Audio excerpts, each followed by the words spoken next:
Hello to all my people, and if you're watching live, checking us out on YouTube, or listening on your favorite podcast provider, you are most definitely my people. Welcome to another episode of Botch Bots and Share Shots. We still have high hopes of delivering quality wrestling content, but if not, we'll sprinkle in some indie stars or topical humor, so we still get over. I am your host, a chef by trade and a mark by choice. I am the Will Gray, and tonight, my people, we have a very special guest. Joining us tonight, hailing from the great state of Louisiana, he is the Barker of the Bazaar. He is beyond the big top. Come on, my people, it's the carnival awaits. Tonight, we welcome Rika Wildlee. Rika, thanks for coming on Chat About Some Wrestling. How are you?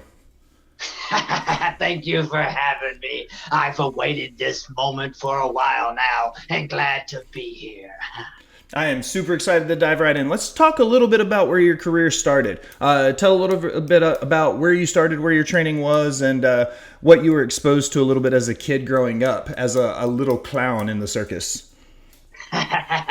Well, as I've said on many different interviews, I have fallen in love with wrestling at the age of 8 years old. I wanted to be under the spotlight. I wanted to be the one that got their name chanted as they held the championship above their head. And over time, it didn't matter how many different paths I took, every path led right back to this moment.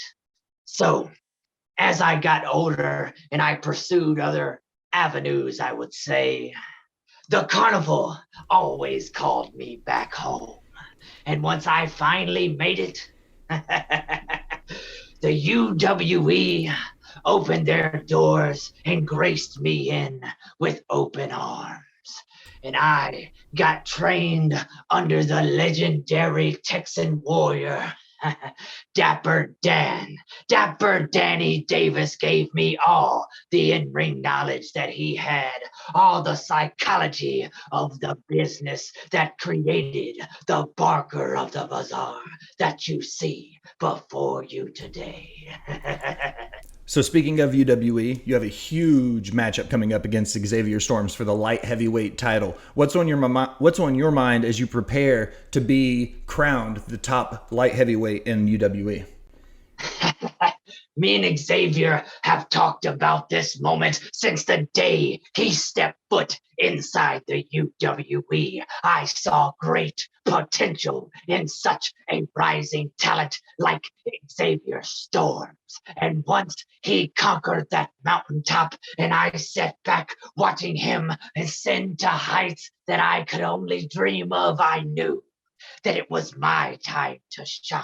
I knew that the carnival's lights shine bright for a reason, and there was only one that needs to be taken and have their ticket granted, and that is the current light heavyweight champion of the UWE, Xavier Storms. So when you're preparing for a match like this against Xavier and you have the amount of time that you have to build up to it in your rivalry, what's something you look forward to the most about stepping into the squared circle against somebody who's such a bitter rival like Xavier?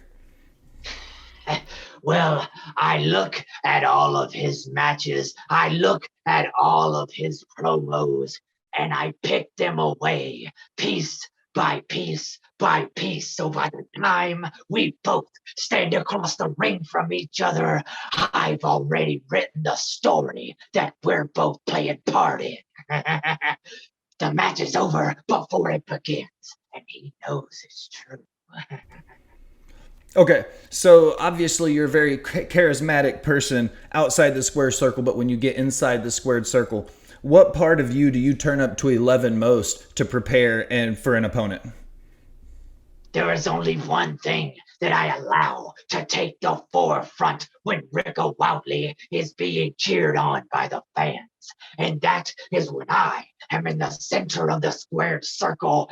Business is business. Winning is all that matters. Ascending to the mountaintop where the gods before me have set, that is the only thing I'm worried about. And once I conquer my opponent and I take him back to the carnival and I put him on display for all the sideshow freaks to enjoy, everyone after that point will know what it means to step inside the ring with the barker of the bazaar.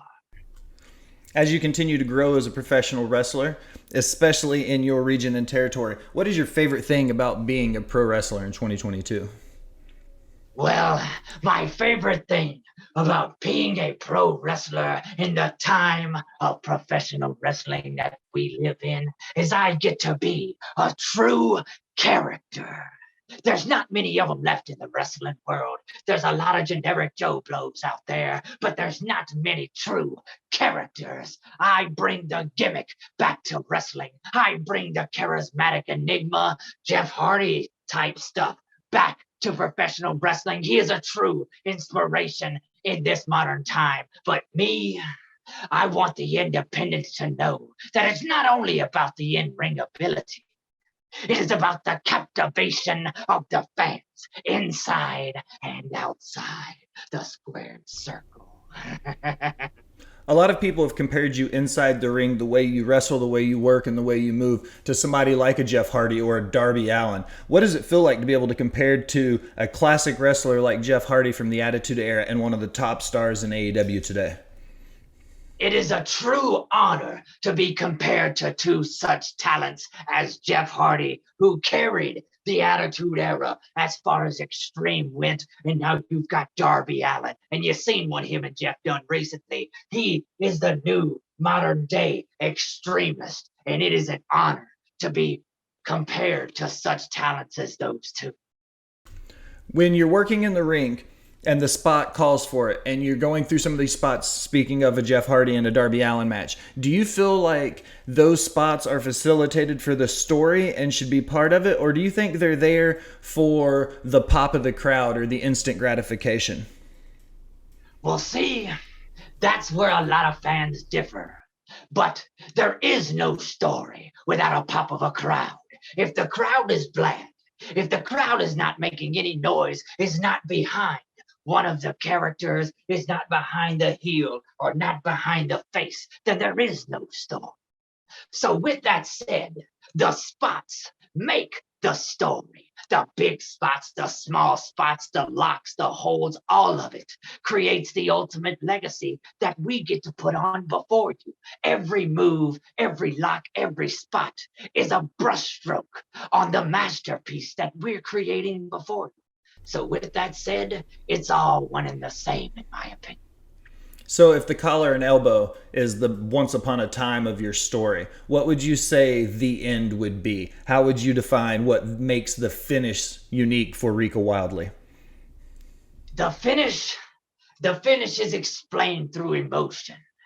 Once I decide to hit my signature, which sets up for my finishing move, which is called the big top, you can hear the announcers. You can hear the announcer say, "There goes Rika Wildlee. He's setting up the big top." And everybody knows once the big top is set up, the carnival awaits. That's right. So specific to your finisher, do you think a protected finish is something that's important to you as you carry through the lineage and through your styles when you wrestle? Do you save your finisher specifically for those moments when you know it's going to be able to be handled and protected, so you keep it rolling, so that momentum keeps going with it? Well, there seems to be a fine line in which you're talking about. There's moments in time where you have to grow, that you have to go and move on to a different aspect of your character. And with that said, around that time is the time for a finishing move to quote unquote be buried. And I'm okay with that. I really am. For the first while, as your moves are new to the crowd and new to the fan base and everything, I think it should be protected for the first while, until you really get a following behind what you're trying to do. But once you decide to elevate onto the next level and do something different with your character, it may be the time to try out a different kind of finishing move. So yes, it will be time to kind of put that one to the wayside, let a couple people kick out of it. You know what I'm saying? Kind of let them get over with that. That's the way I look at that. Okay, so I'm going to go into this one. This is going to be kind of a left field kind of question, okay? Go for it. Doink the Clown, Psycho Clown, Murder Clown, Super Muñeco, Who is your dream big top tag team partner? To be honest, I've never really thought about it. My biggest thing with doing this gimmick is to try to steer away from them saying you're just another ICP ripoff or saying you're just another wannabe Joker. Because I promise there's a lot more to Rika Wildlee than both of those places combined. But with that said, if I had to choose one of the ultimates, I would have to say Doink the Clown, strictly because it would be amazing to have that nostalgia with such an amazing talent who showed me how to be a clown character. You know what I mean? Not to mention the fact that Mattosborne gets a lot of heat for what happened outside the ring, but inside the ring, he's one of those guys that was a killer worker for the most part. He just catches a lot of heat for how much trouble he got in outside of the ring. Not to bring up a sour subject, but there was a certain Canadian crippler that's felt the same way. Amazing worker, but gets a lot of heat outside. There seems to be a few of those people on that list. Okay, I've got another question for you, completely unrelated to wrestling now. Do you prefer Pennywise as Tim Curry, or do you prefer Pennywise as Bill Skarsgård? Tim Curry all day long. Tim Curry all day long. That's what I grew up on. I'm a huge Tim Curry fan in almost everything he's played in. You know, from Rocky Horror Picture Show to It, you know, to Clue. I mean, I'm a very, very elaborate Tim Curry fan. I have no problem saying that Pennywise Tim Curry version is definitely my favorite. Okay, so professional wrestling in its earliest incarnations can be dated back to the carnivals, to the big tops. They were sideshows. Do you feel like what you do is Rika Wildlee? Do you feel like you're trying to take wrestling back to its roots and the originality of what the sport was? There needs to be kayfabe. Okay, people don't understand really what that means anymore. There's a whole generation of wrestling fans who have lived vicariously through the internet and has stuff spoiled for them time and time again. And it's up to people like me, the true characters in the professional wrestling world, to show them that there's a lot more than a tweet here and a tweet there saying that I'm going to whip this one or do this to that one. I want to teach you that there are such things as storylines that can be kept under wraps and can be kept behind closed doors when they need to be, because everything we do is magic. And the carnival shows that each time. So when you look at some of the greatest workers of all time, speaking on kayfabe, you look at somebody like The Undertaker. How do you feel about somebody who took kayfabe so seriously that it took 30 years of history before we found out who Mark Calloway, the person, was? That is the reason I fell in love with wrestling. Being able to see characters like that develop from nothing, develop from literally nothing, and make a whole entire world and have a whole entire following behind them for 30 years. That is almost impossible, let alone to keep people in the dark through an entire technological advancement that we went through during his time as a professional wrestler. It is insane to see and to have experienced that as a child, watching Mark Calloway, watching The Undertaker and Kane and all of their stuff. You know, it's crazy. I am very, very impressed with what he done, and it only inspires me more to keep that legacy living on. When you watch wrestling as a fan, not specifically in the perspective of being Rika Wildlee, what is your favorite thing to watch in wrestling? What is that one thing that still makes you pop as a fan? It doesn't matter what match I see Eddie Guerrero in. He will always be my number one, just because all around the table, the charisma, the ability, the agility and ability to move and still play strong style. There's, in my personal opinion, no better wrestler than Eddie Guerrero. When you're speaking... And Oh, I'm sorry. Go ahead. he is the one that every match I see him in, it takes me back to being a child and aspiring to be even somewhat great like him. So, speaking on two great luchadors, Rey Mysterio, Eddie Guerrero, a lot of people discuss those two at the top of their list. One of the reasons why you said Eddie was top tier was because he could do all of it. He could talk, he could work, he had the charisma, he had everything building behind him. What makes you think somebody like Eddie Guerrero is that one echelon above somebody like Rey Mysterio? What's the biggest differences you see between two of those legends?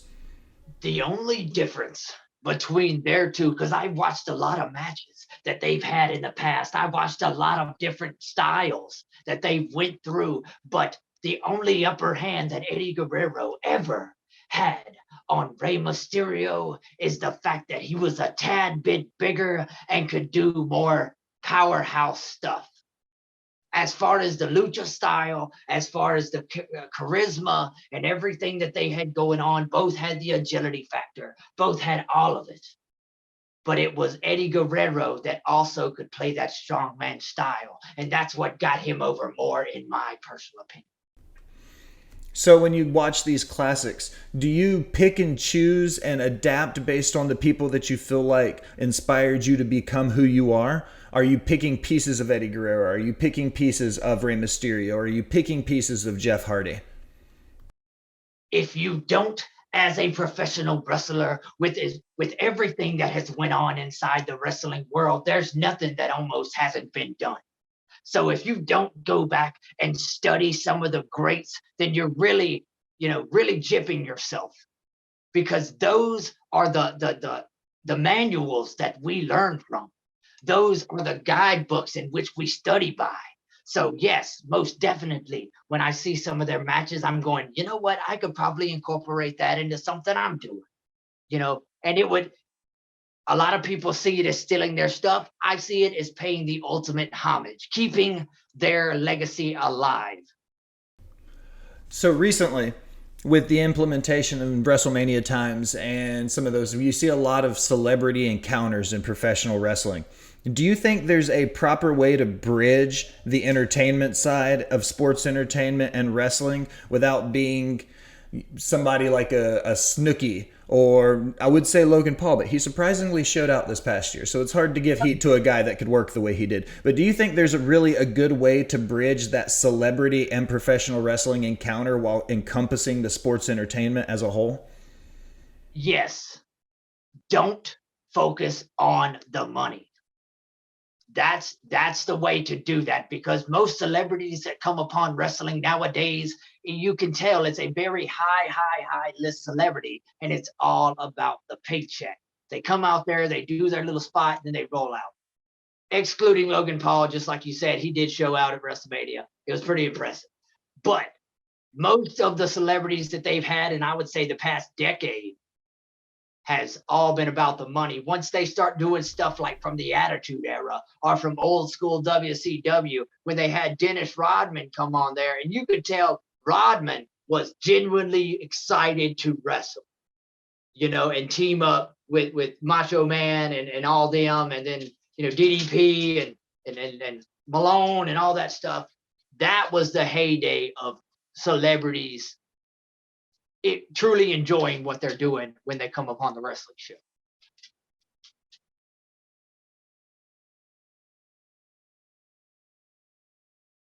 Go. Let's do it. Favorite movie of all time? I would have to say Lords of Dogtown. Oh, favorite song. Oh man, that's a hard one. Recent favorite song is gonna have to be Change by Crazy Town. And don't knock Crazy Town. Crazy Town is a damn good band. Oh, Your Town. Nashville, Tennessee. Because the carnival is always in your town. Who is your favorite superstar? Current superstar. Current superstar or from your childhood, you can pick. Oh, well, aspiring as a child, I would have to say Shawn Michaels or Jeff Hardy. But as I've gotten older and I've seen what I've seen, I'm always gonna have to go Eddie Guerrero. And what is your favorite finisher that isn't yours?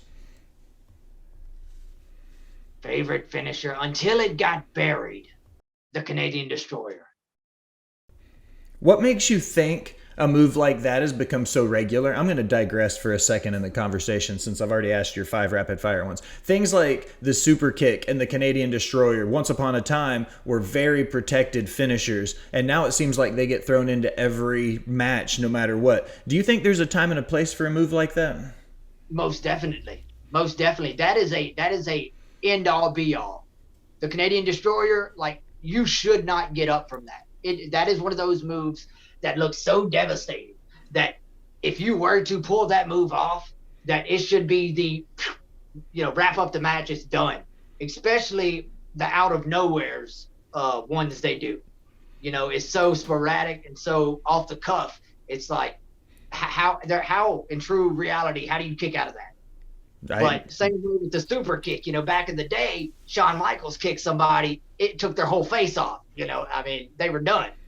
But now they have super kick parties where it's 20 people getting kicked in the face, and it's just one of those things that there should be certain moves that stay protected, I think. Completely agree. All right, Rika, this is the point in the show where I give the guest the opportunity to plug your stuff. Tell everybody where to find you and what you have going on. All right. This weekend, June 11th, in Center, Texas, I will be going against Xavier Storms for the United Wrestling Entertainment Light Heavyweight Championship. And yeah, Texas, it's gonna be a barn burner. But and before that, if you want to find me, you can like my stuff here on Twitter. You can follow me here on Twitter. You can follow me on Instagram. You can follow me on Facebook. You can hit me up on Google because all my stuff pops up there if you need to find the link. Or you can go to ProWrestlingTees.com, type in Rika Wildlee, and get you some Rika Wildlee merch. Completely up to you. But by the next time you see me on screen and this beautiful mug graces your presence, I'll have a little gold on my shoulder.